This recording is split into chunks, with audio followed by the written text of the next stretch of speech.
dadaal badan sidaan hore u sheegnay report wasaaradda qorsheynta leedahay maaha oo report idinku aad ka qayb qaadateen hadda agaasimo guure iyo agaasimo cabdullaahi wasaaradda xanaanada xoolaha iyo beeraha iyo agaasimayaashii hadlayay qayb bay ka ahaayeen maxaa la yiraahdaa barnaamijka si gaar ah marka idinku wada mahad celinaynaa agaasimayaasha maxaa la yiraahdaa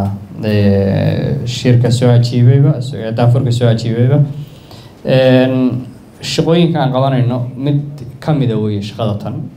sababtaan soo bandhigaynana waa hadda ayaan faahfaahinay oo ah in aan madaxda dowladda ku gaangaarto wixii dadku qabteenna in maxaa la yiraahdaa la arko caqabado badan baa runtii jiray aan rabaa inaan faahfaahiyo oo ay ugu horeyso xogta wadaagisteeda inta badan hay-aduhu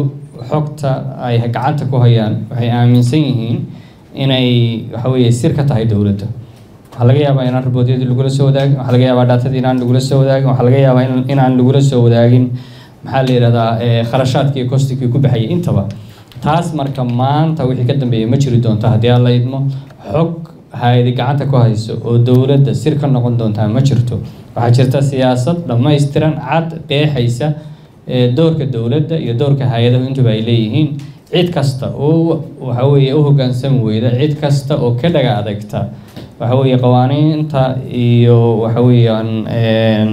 amarada ay dowladdu soo saaraysaba wixii tallaabo ah oo laga qaadayo siyaasadday ku qoranta waa in iyaga shaqada laga joojiyo waa in maxaa la yiraahdaa fanka donorska maxaa la communication lala sameeyo laga joojiyo in ay lacaga dheeraada ama lacagaha ay hadda intay haystaan ma inta kale ay maxaa la yiraahdaa helaan waxaasoo dhan waxaa loo sameynayaa dowladda dan kale kama laha in waxa ay qabanayaan lala socdo dowladda iyada dadkeeda mas-uulka baahiyaheeda iyadaa garanaysa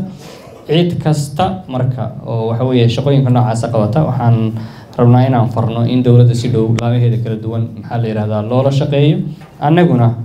ka dowlad ahaan diyaar baan u nahay inaan fududeyno wixii runtii nagaga aadanaa laakiin sidii shalay loo shaqeynayay inaan maanta loo shaqeynayn ku xisaabtama somrew si gaar aan ugu mahad celinaynaa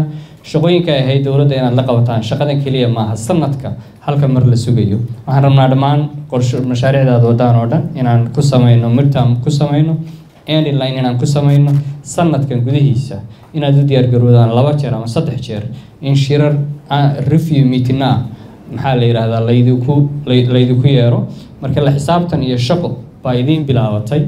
ka bilaabanaysa maxaa la yiraahdaa hadda iyo wixii maxaa la yiraahdaa ka dambeeya aad baa mahadsantihiin waa idin mahad celinayaa report-yad ka dambe oo soo bixi doona haddii alla idmo uu ka duwanaan doonaa hadda wax kharashaado hadda mashaariicda ay somrew fulisay meesha ugama jeedaan sanadka dambe